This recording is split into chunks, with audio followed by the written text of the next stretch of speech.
and welcome to Executive Talks Experience Sharing Forum, the virtual space where executives talk and executives listen.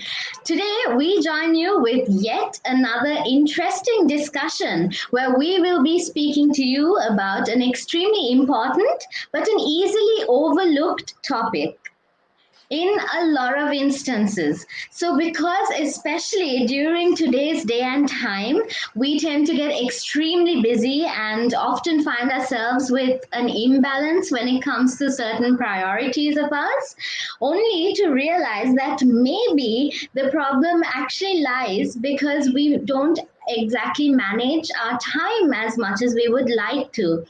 And I think something that we could all agree on is about the importance of time. But no matter how important it is, sometimes we don't always remember the value of time and let it pass so freely. But everything is much easier said than done, right? So, how do we actually manage our time effectively? Let's find out. To speak to us about effective time management, we have with us a groundbreaking leader in learning and development, Hasaan Samseer. A very warm welcome to you, Hassan. It's a pleasure to have you on board. Pleasure is mine, Devinda. Thank you for having me. Thank you for joining. And Hassan, so they say that no one knows oneself better than ourselves, right? So in order to do justice to that statement, could I invite you to tell us a little bit more about yourself and for us to get to know you and about the interesting work that you do? Sure.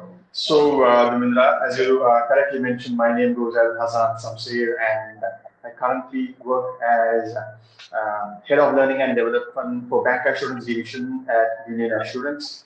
So, overall, this is my, I would say, 10th year I'm getting into from November 1st onwards in learning and development. In the bancassurance industry, for the last 14 years, I was there and planning to be and a happy father of a 5-year-old and happily married for the last 8 years.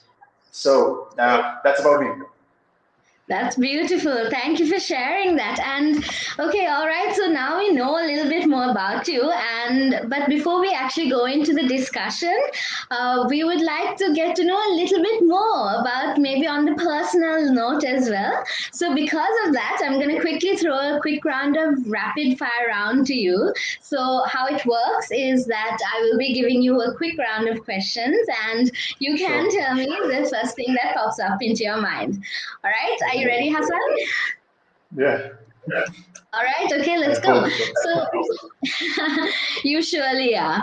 Hassan, what's the word that you hate hearing the most? Late. Ooh, okay. And what is your favorite location for a holiday? Somewhere with the beach. Beach person. Okay. And why exactly is that? Is that because of the view, the sunset? Is it because of that? Exactly. And as I said, I love the beach and it refreshes me. Absolutely. Okay, all right. And then are you usually a movie person or a music person?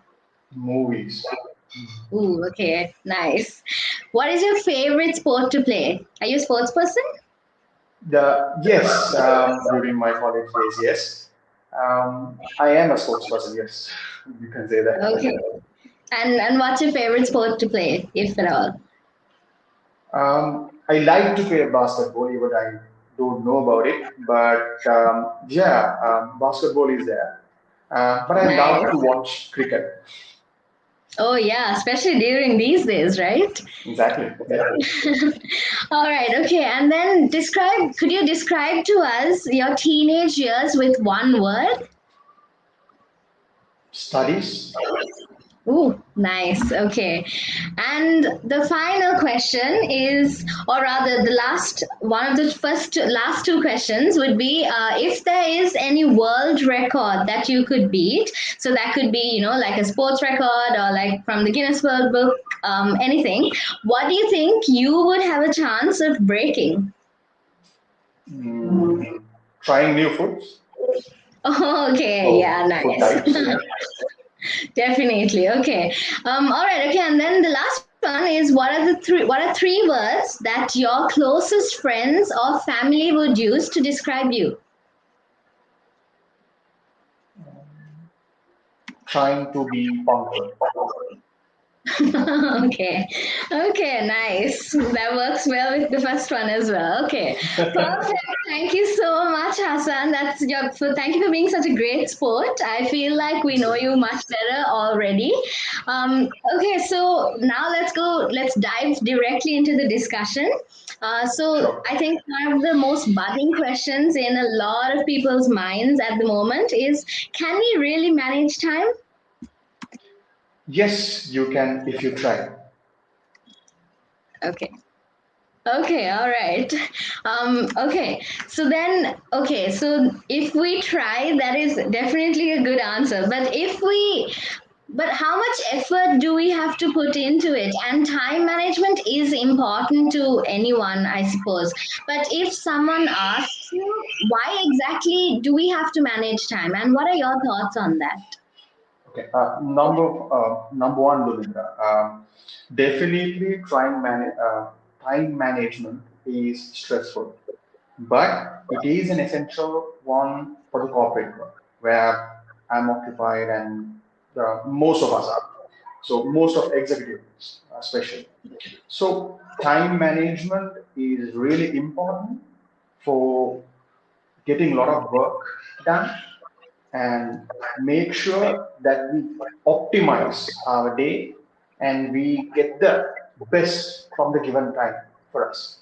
So it is important to us to ultimately to earn more, right? So managing your time can definitely increase your values plus your income.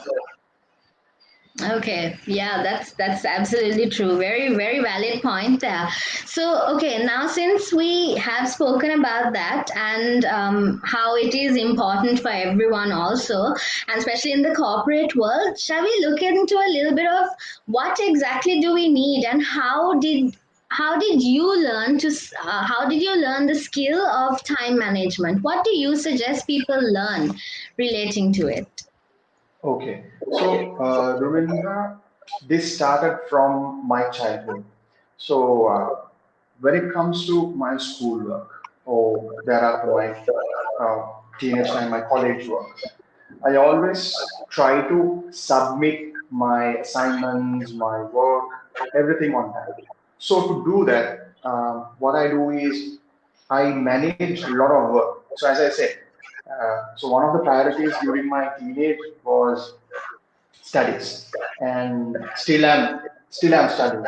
But those days it was a priority, right? So I had to make time for it, and sports, that was my leisure, and thereafter, after my college time, I couldn't much get into sports because I was involved in working and improving myself in the corporate sector. Then, uh, then it started as a habit. So during my higher studies, I was studying human resource management and personal institute of management. Uh, that is at Nara Himpika. So most of these studies are about human resource management. So in that, I got to know about why we need to manage time and how it is important to us. Yeah. Thereafter, I started incorporate in my daily routines and thereafter in my um, corporate work as well. Yeah. Then it became a habit. So that's how I Okay. started managing time. Okay. Okay, yeah, makes sense. So I think it's safe to say that it doesn't come out overnight, and it's all about habit. And over the years, I think we can eventually be very, we can manage time very effectively. I would say. Okay, so So since we're talking about habits, and since we're talking about learning to have effective time management, could you give us some of the tips to manage time? Because I know you mentioned it, and I know that you effectively manage time very well. So, what exactly would you suggest to our viewers today, and how would you give them tips on how to manage time? So one of the easiest things that we can adapt is the Eisenhower matrix. So some may know it from the name urgent versus important quadrant. So if we have something urgent and important to attend, you need to do it. Then let's say there is something urgent but not important, you can always delegate it to someone. So especially when you're working with a team, you can always do that. Then number two, you will get items in your day-to-day life, even in the corporate world or in your family life, not important but urgent things. Then you can always plan about it. Not urgent. Sorry, it was not urgent but important. Then you can plan about it.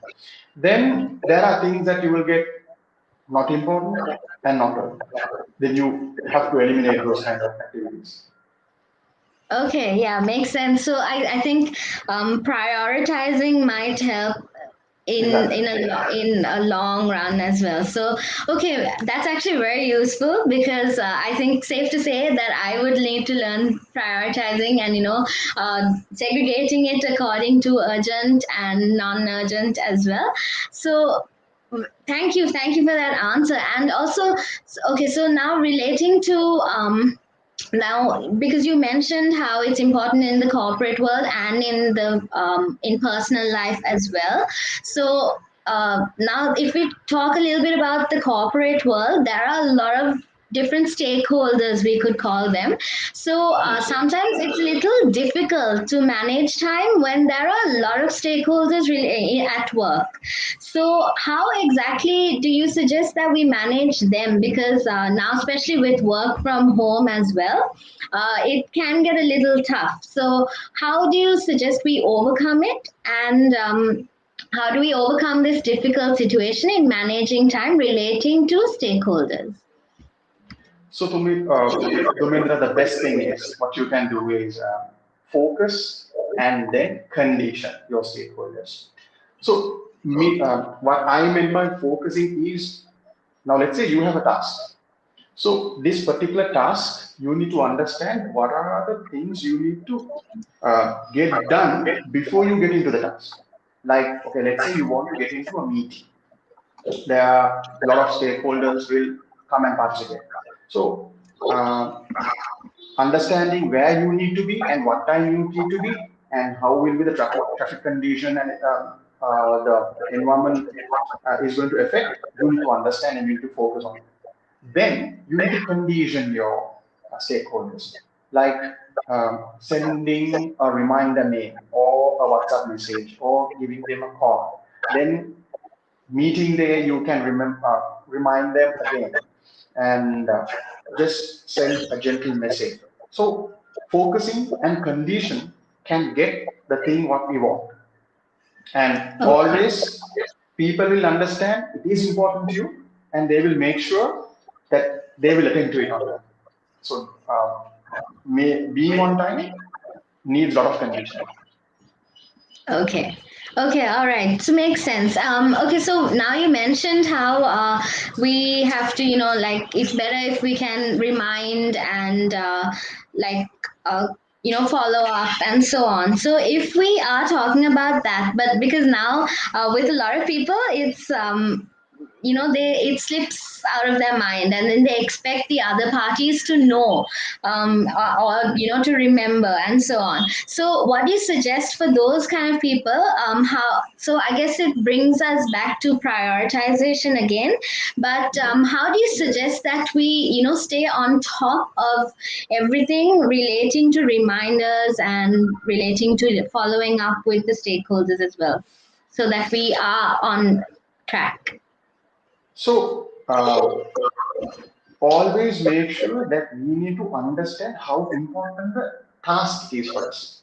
Then you need to make sure your counterparties or your people who are around you understood what exactly the task and how it is important to the other party. Now, let's take an example. A simple task like being in a family event in an evening. So this requires a lot of conditioning with the family members, right? Especially with the kids and wife wants to go house alone and all. So what you can do is always condition them from the day begins. You need to make sure that okay, what we are going to do in the evening is important and it is going to be fun. So once they get that feeling, they will start and doing their other activities during the day. So what we can do is, especially kids, you can always give them a little bribe and all, make sure that they work on time, and you have to make your other members, like especially wife, okay, or husband, you have to give time to get ready, and if especially if there are no slow personalities, make sure that you have to give ample time for them. So you need to first work on your task, then make sure that you give constant reminders and make sure the task is important, and you will definitely get on time for whatever the task it is, even it is a corporate one or a personal one. Personal one. Okay, all right. Yeah, thank you. Thank you. That actually makes a lot of sense. So now, since you mentioned how we need to sort of balance our corporate and personal life as well, and how we could do that, and another quick question comes up to my mind because now, since we are dealing with a lot of people and effective time management can be difficult if there are last minute changes. So how do you suggest that we overcome those challenges? And like what sort of procedures should people remember when there are last minute changes?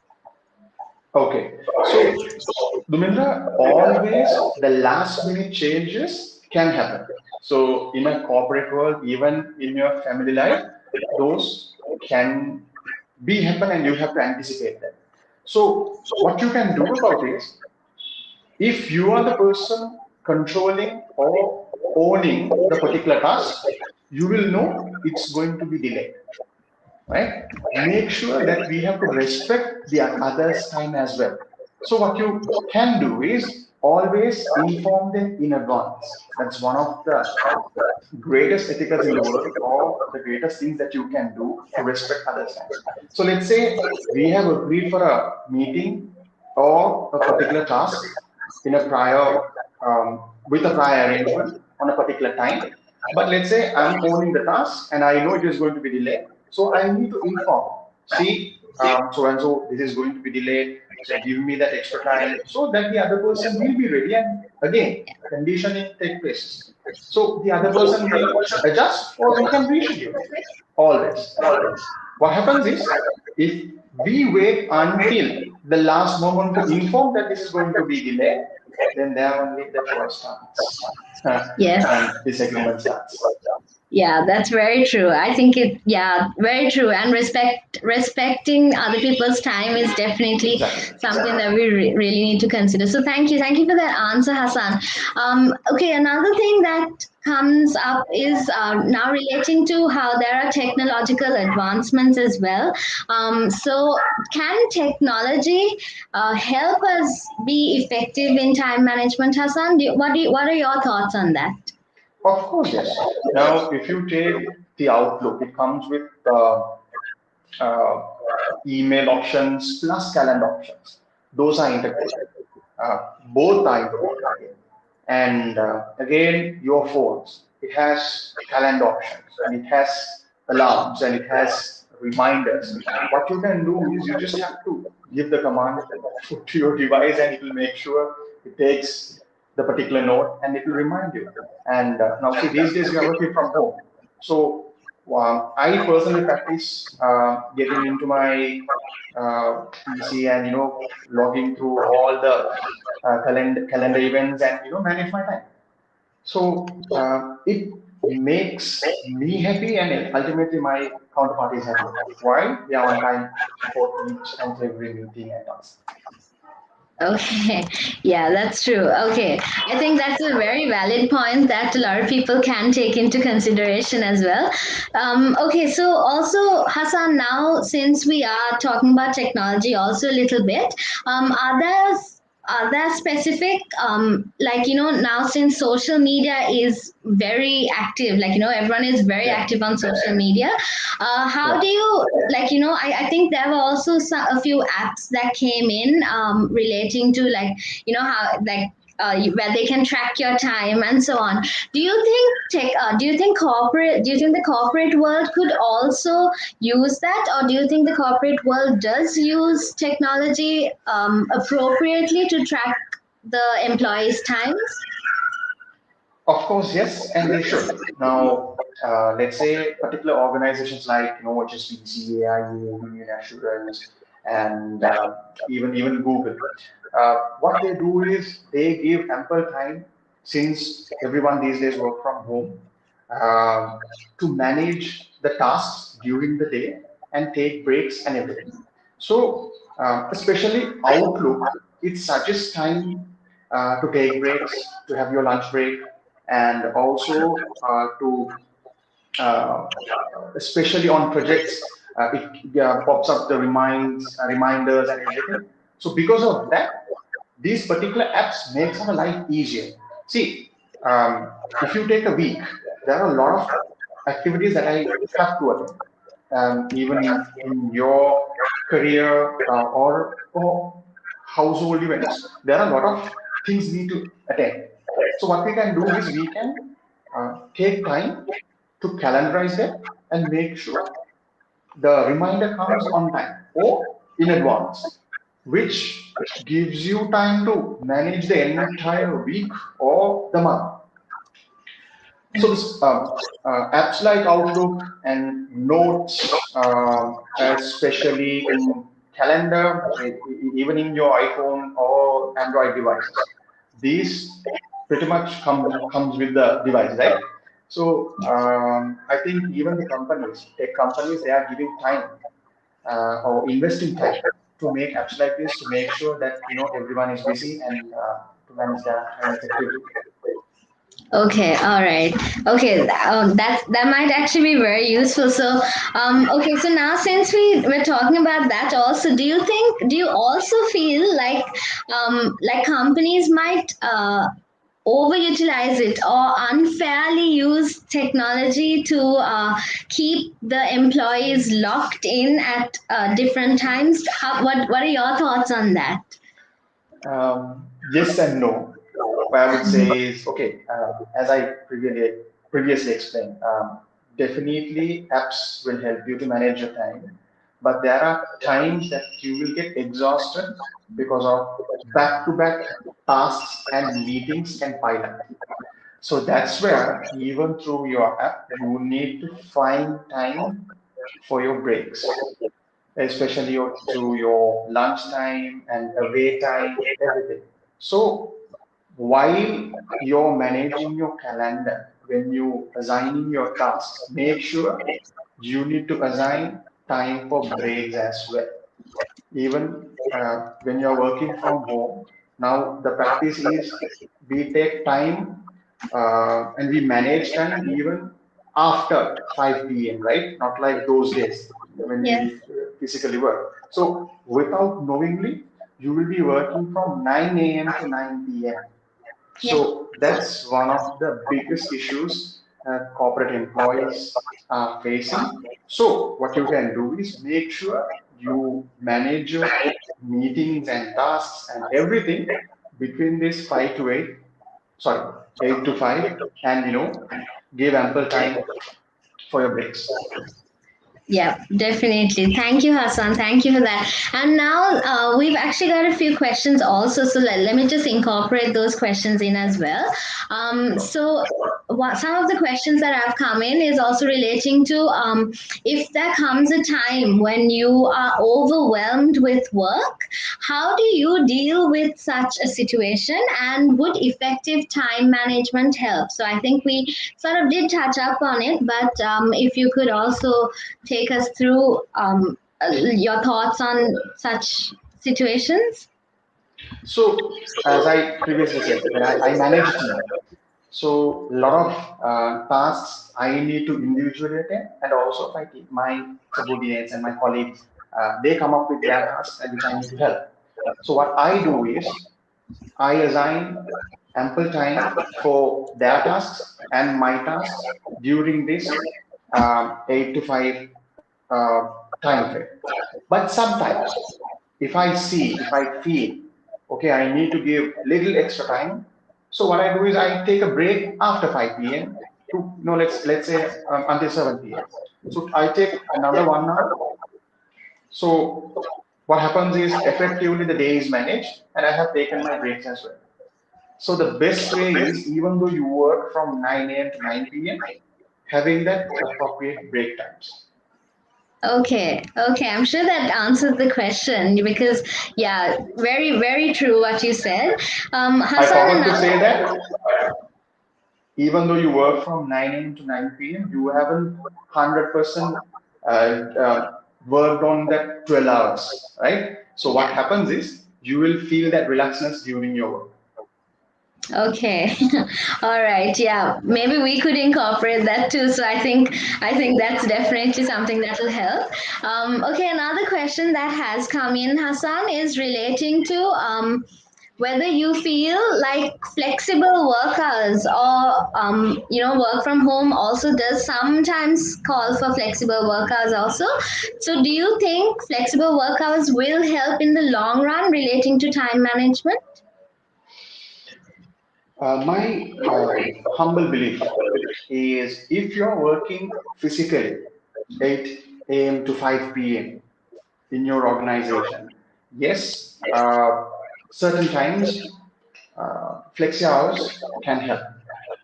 But while these days, okay, while if you're working from home, we are in sort of a flexi hour schedule, right? Because our bosses doesn't know that at what time we work. By the end of the month or end of the week, your task is done. So as long as you are delivering your task, these days flexi hours are fine.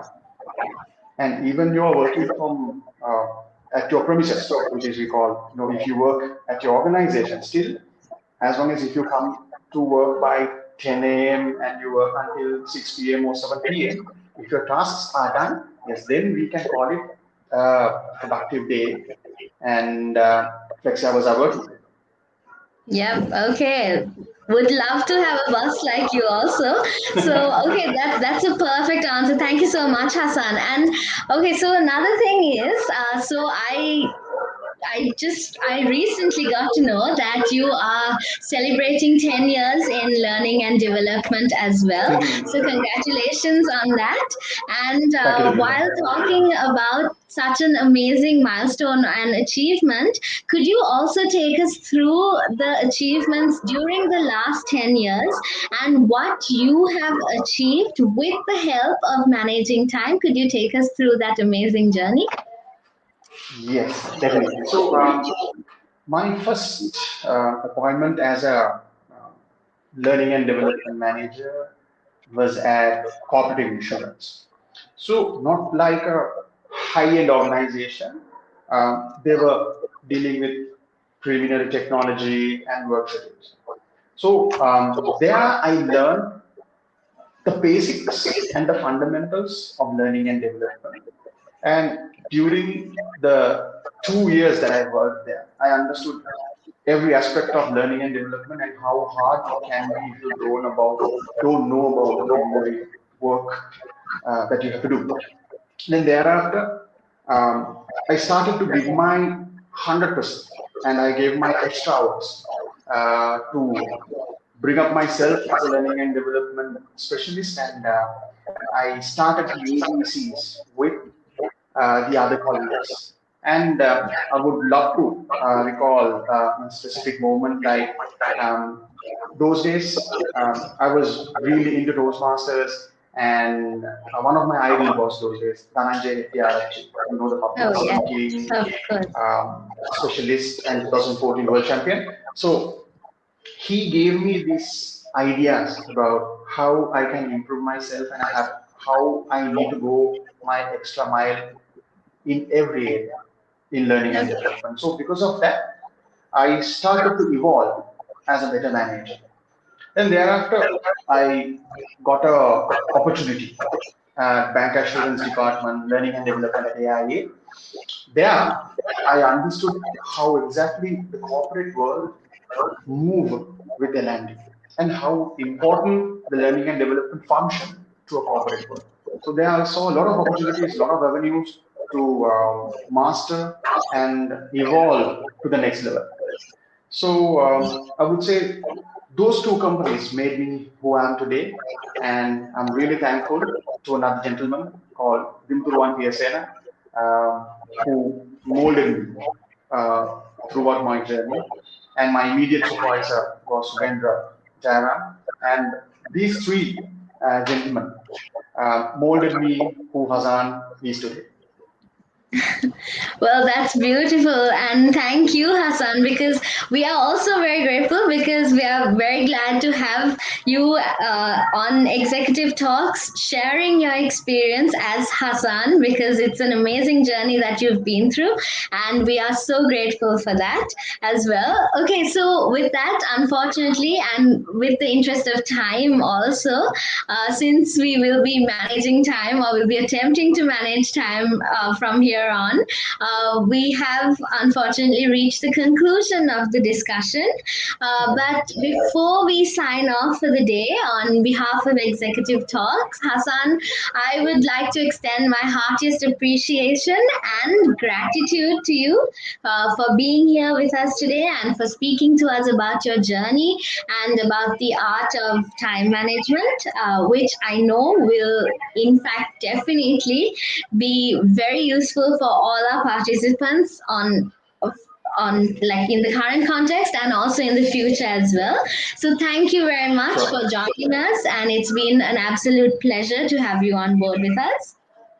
Pleasure is And mine, also, Nindra. Thank you for having me today. thank you, Hassan. And before we conclude, I would also like to invite all our viewers to stay connected with us right throughout.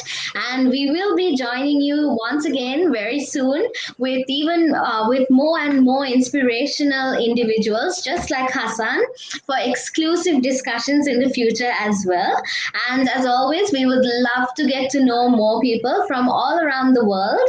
And if there is anyone that would like to share their expertise and knowledge via Executive Talks, please do connect to us via the WhatsApp number that will be displayed, and we will get in touch with you as well.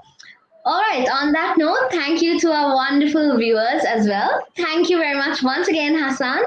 Please do stay safe. Do remember to always take the necessary actions that would, keep you very safe, your loved ones safe, and everyone around you safe as well, so that we could overcome this pandemic and live the normal life that we used to. Once again, thank you very much and have a great week ahead. You too, Dimitra. Thanks a lot.